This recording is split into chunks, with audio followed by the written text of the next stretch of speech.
coming, everybody. Appreciate it. My name is Jeff Bone. I'm an architect with Landon Bone Baker Architects, also from our firm. Matthew, Elijah. And Claudia. Sit down. And we're basically here. We're working with the Claretians and have been working with them for a couple of years. We're doing a couple projects. One is a new homes for Chicago project, which you probably see, which is in this neighborhood, single-family homes that are being built.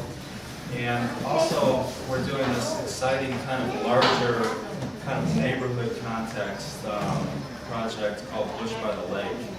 And the purpose of today really is to just kind of share what we're doing and just talk about kind of green design as it relates to these homes that we're planning.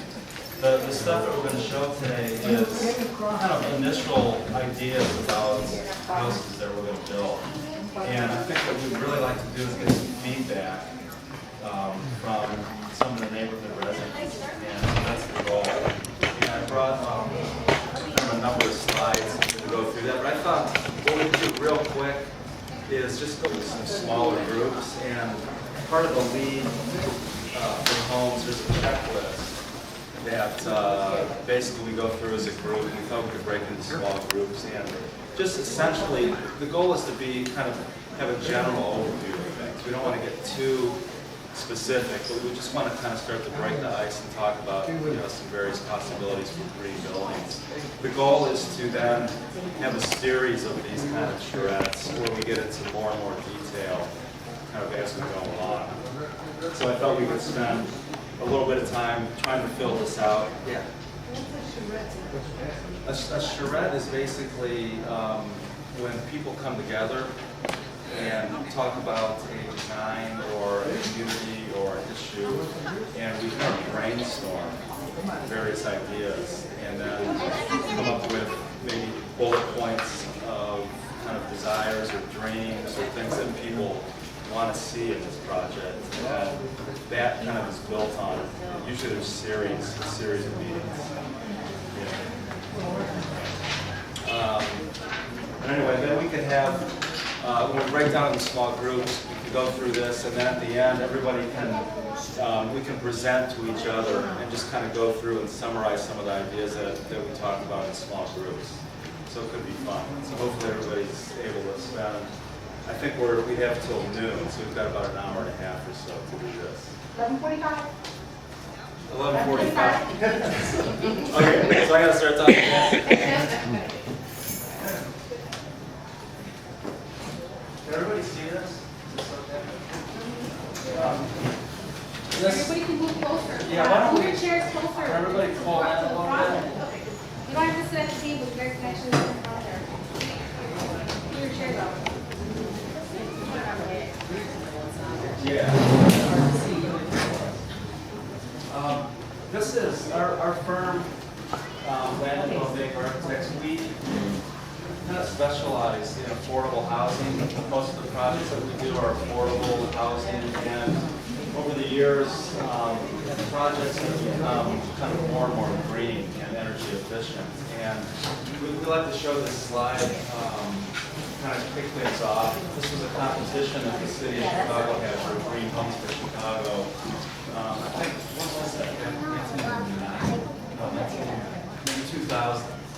Yeah, late 1999. And we had this idea of taking kind of conventional city lots, which, like I was saying earlier, are 25 by 125, and taking a series of those and reconfiguring buildings kind of in a non-traditional kind of layout, so that we had these very simple kind of cottage-like buildings, very simple kind of traditional forms that are kind of surrounding a public or a common space, like a garden space.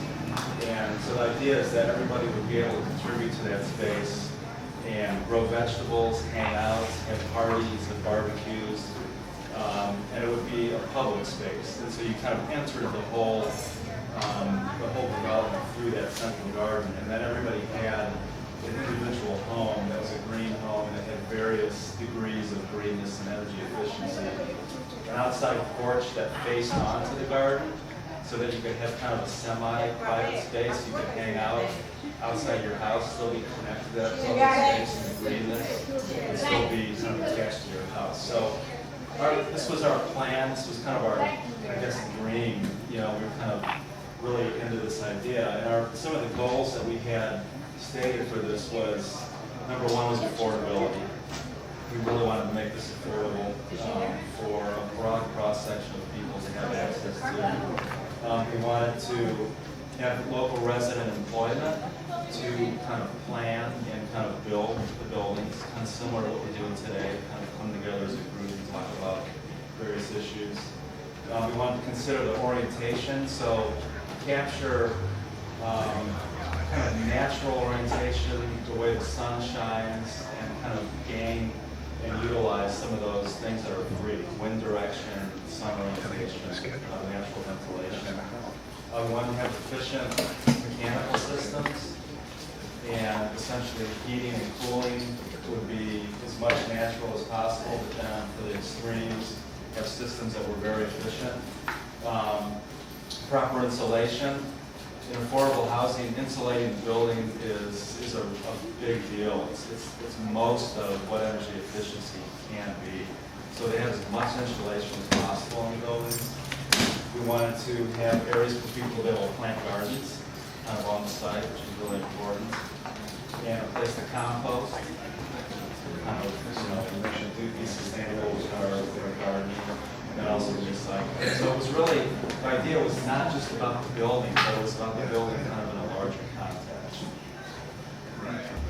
And the buildings that we have planned, the sites are existing sites in their vacant lots right now. So these are infill, they're going to be infilled into the existing neighborhood. And we have basically 3 different building types. We have a 2-flat with a ground floor rental unit, which is 1 bedroom. We have a 2-flat with a 2-bedroom rental unit.